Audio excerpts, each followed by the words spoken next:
Komið sæl, ég ætla að sýna ykkur klippiforritið DaVinci, svona grunn þættina í því. DaVinci Resolve er frá Blackmagic sem að framleiði myndavélar og stúdíóbúnað. Þeir keyptu þetta forrit fyrir nokkrum árum og DaVinci forritið er í grunninn litaleiðréttingaforrit sem að hefur síðan verið þróað þó nokkuð mikið. Ég er að opna hérna útgáfu sem heitir 15, nýjasta útgáfan heitir 16, DaVinci 16 og það er hægt að fá þetta bæði sem ókeypis útgáfu eins og ég er með núna og svo Pro útgáfu sem að þarf að borga fyrir. Þetta er mjög auðvelt forrit í notkun. Ég ýti hérna á nýtt verkefni og ég stýri það bara til raun 1. Það er búin að því og hérna sjáum við forritið. Við stjórnum því raun og veru hérna. Hér er media eða hér tökum við inn sem efnið. Hér er klippinnappurinn. Hér er eitthvað sem heitir Fairlight sem við erum ekkert að skoða nánar. Hérna er litaleiðréttingarfítusinn. Hér er hljóðið og þegar við komum hingað þá keyrum við klippið okkar út. Við byrjum vanalega á því að finna okkur eitthvað efni til þess að klippa og ef við förum til dæmis hérna bara inn í harðadiskinn getum við opna hér klippu sem heitir Halldór Blöndal eða Blöndal og takið eftir því að hérna niður til hægri er svona stillingarhnappur og þar sjáum við hvernig sekvensin eða klippilínan er stillt. 1920-10-80, þetta er bara svona venjulegt HD, 24 rammar á sekundu, það er ekki það sem við ætlum að nota, við ætlum að nota 25 því efnið er tekið upp í 25, ég breyti því hér. Síðan tek ég hérna kannski 1, 2, 3, 4, bara 4 myndskeið hérna niður. Við komum þau inn í forritið og að því að þegar við vinna hérna þá er efnið geymt á harðadisknum þannig að við megum alls ekki eyða þessu út hér.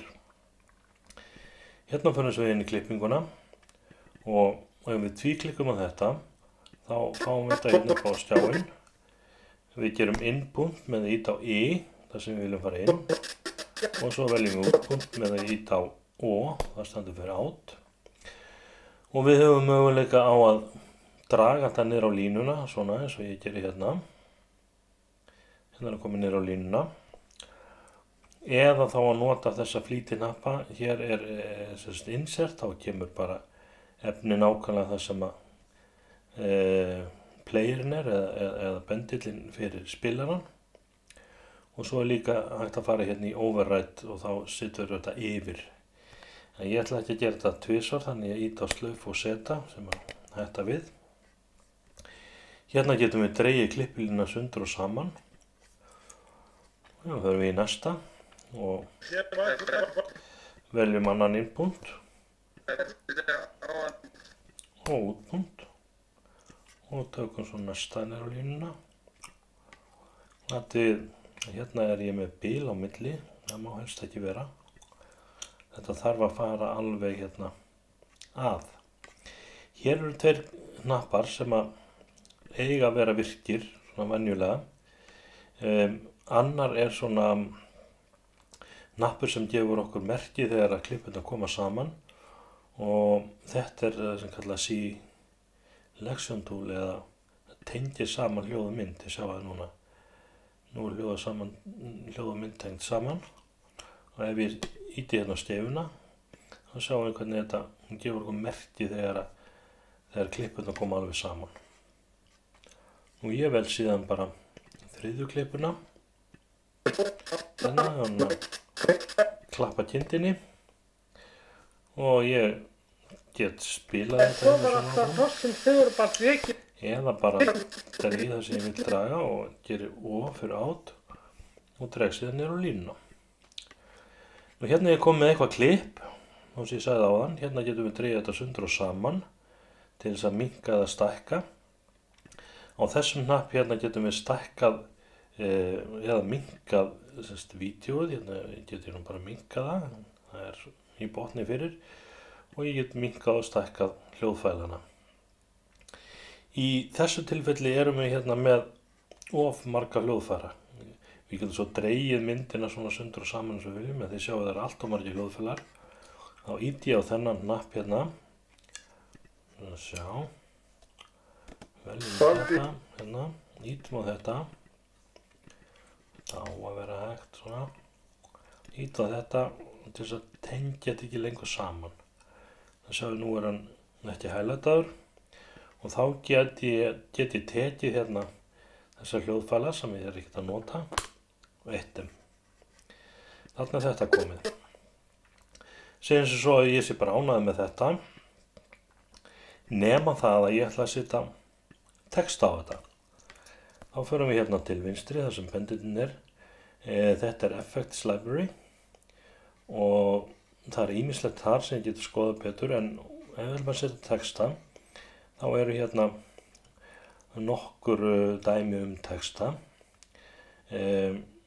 Þetta er svona rúllandi texti og þetta er svona fyrirsagnatexti. Ég tek bara svona venjulegt textabox og set hér, tvíklikka á það, þá kemur hérna inspektor upp til hægri. Þar get ég skrifað titilinn og ég skýr þetta bara myndin mín. Og sjá að þetta kemur svona þegar ég spila þetta. Valdís Pálsdóttir var nú góð kona. Já. Ég get svo tekið þetta og hérna kópíra þetta og haft þetta svo aftur hérna í lokin. Sjá, valið þetta og farið hérna upp í edit og gert paste.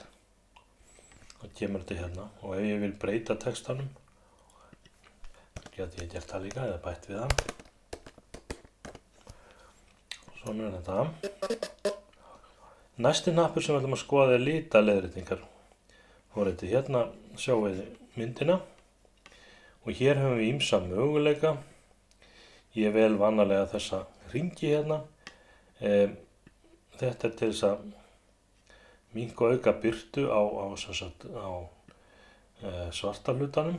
Þið sjáum það hér á þessu grafíska formi að leið ég tek svarta liti niður og fer þetta allt hérna niður. Nú ég get lyft miðjulitnum upp hérna sem er gamma. Gain hérna, eru háu björtu litirnir. Ég lyfti þeim aðeins upp líka. Og svo eru hérna líka möguleikar eins og kontrast að auka til dæmis stjarpuna. Og þið sjáu hvernig öldunar hérna á þessu breytast í samræmi við það. Þetta verðið þið bara að prófa okkur áfram með, en þið getið gert myndina skýrari og betri með þessu. Þið getið líka tekið hérna klippur sem eru á björt eða of dimm og lýst hana upp eða dregið hana niður. Ef við ímynduðum okkur að þessi klippa væri kannski aðeins á björt, þá færum við hérna í lift sem er svarti liturinn, drögum hann aðeins niður og þið sjáu hérna að hér eru alla klippunar og það kemur svona regnbogamerki eða litamerki á það er búin að litaleiðrétta.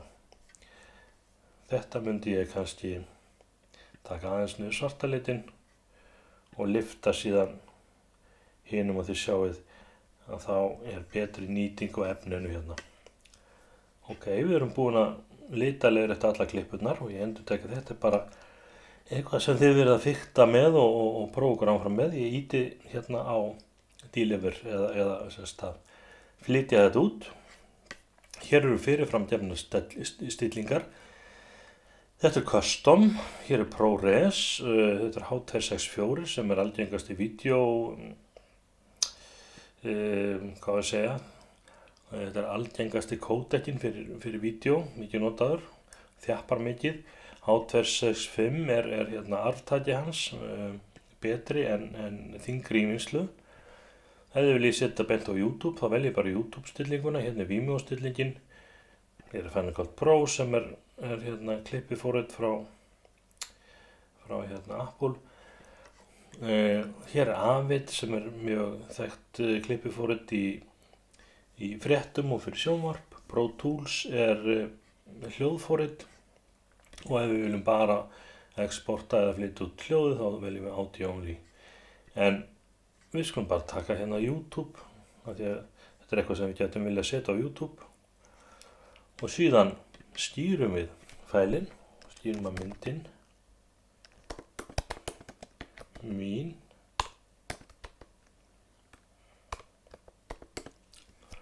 Og við veljum hvar við ætlum að fá þetta. Við veljum hvar við ætlum að láta myndskrána koma.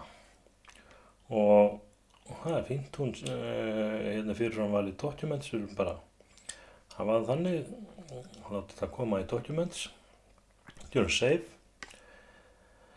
Add to Render Queue og svo bara Start Render. Þá er hann að flytja út hérna myndina mína, eða þetta vídeo sem ég var að klippa saman og þetta er með fyrirfram gefnum stillingum fyrir YouTube. Þannig að þetta ætti að passa fyrir YouTube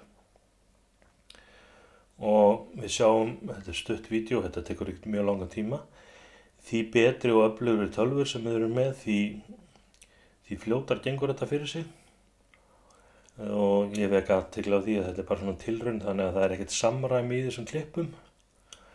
En þegar við erum að gera alvöru mynd þá náttúrulega reynum að raða efninu þannig saman að við búum til myndræna sögu og búum til frásögn sem er spennandi. Hér er þetta klárast og sem hvað líður þá bara segir hún þessi búið, completed. Þetta tók mínútu eða svo. Við skulum bara lista þetta, hætta í DaVinci Resolve og prófa að fara hérna inn í Documents og sjá, hér er eitthvað sem heitir DaVinci Resolve og hérna er þetta komið, myndin mín. Valdís Pálsdóttir var nú góð kona. Nú getum við að spila þetta. Svona verður þið bara að prófa ykkur áfram með þetta forrit. Ég sitt meira inn seinna.